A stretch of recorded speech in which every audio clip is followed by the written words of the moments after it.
I just had my first hearing. I'm a subcommittee chairman on oversight of cyber technology and innovation. And I just had my first hearing on oversight yesterday with Dr. Eric Schmidt on the subject of AI and emerging technologies. And this is a guy who was one of the original folks at Google, original CEO, former CEO.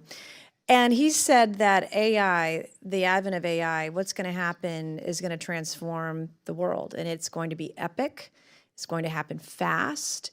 And in my sense in being here, I'm just over 2 years in now, but it feels like DOD, Pentagon, military, you all are going to have it together better, faster, more before the rest of the federal government. But I have great concerns just at what some of our vulnerabilities may be, both from a defensive and offensive side of things. And so I just wanted to ask, sort of just pick your brain a little bit today, if you can share with us a little bit about SOCOM and some of your investments in emerging technology. How do we retain our competitive advantage? What I learned yesterday is that the country of China, the largest nonprofit that's invested in AI in the world is in China.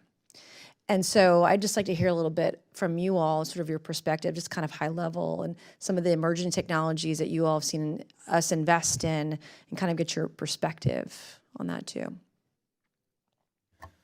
So, Congresswoman, it's very important. I think we often throw out AI, and there's a lot of different components of this. I'll give you a couple examples, and then I know General Fenton has actually had Eric Schmidt out to the command and can probably talk in even greater detail. But you know, especially as we look at it in the information space, we are not, as a department, despite your hope for us, very fast in that space. And our adversaries use AI to generate things like deep fakes and all kinds of other things that have the benefit of distracting and misleading, and sometimes that's just enough space to be able to do what they want to do. So we have to think about this on the defensive side as much as we think about this on the offensive side.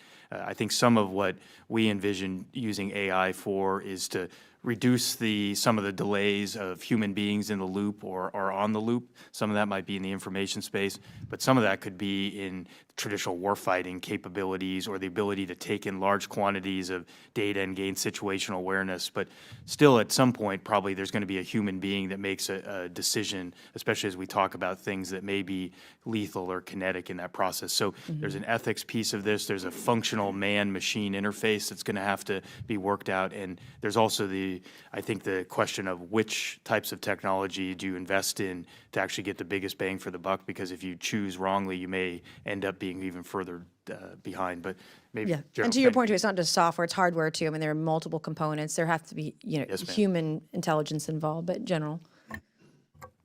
Congresswoman, thank you very much for that.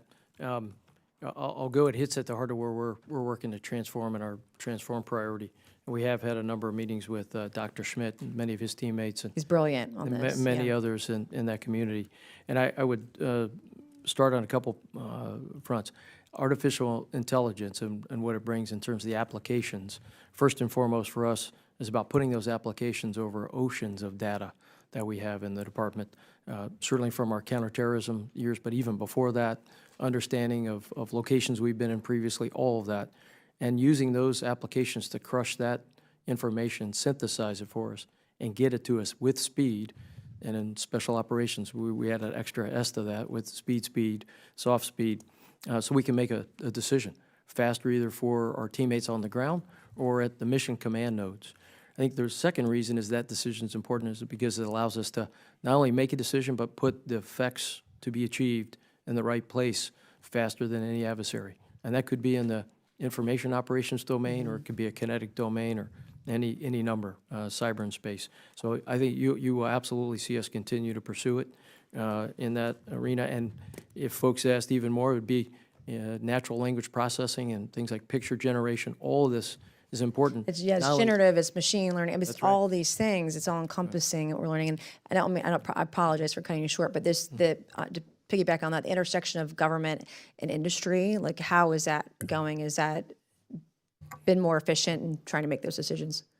Your SOCOM team is routinely reaching out to all those, academia, industry. We even go overseas to partners and allies. We just don't look here. So we're in search of that technology with anybody that has it, both to use it and understand how the adversary uses it. Thank you, General. And Mr. Chairman, I yield back.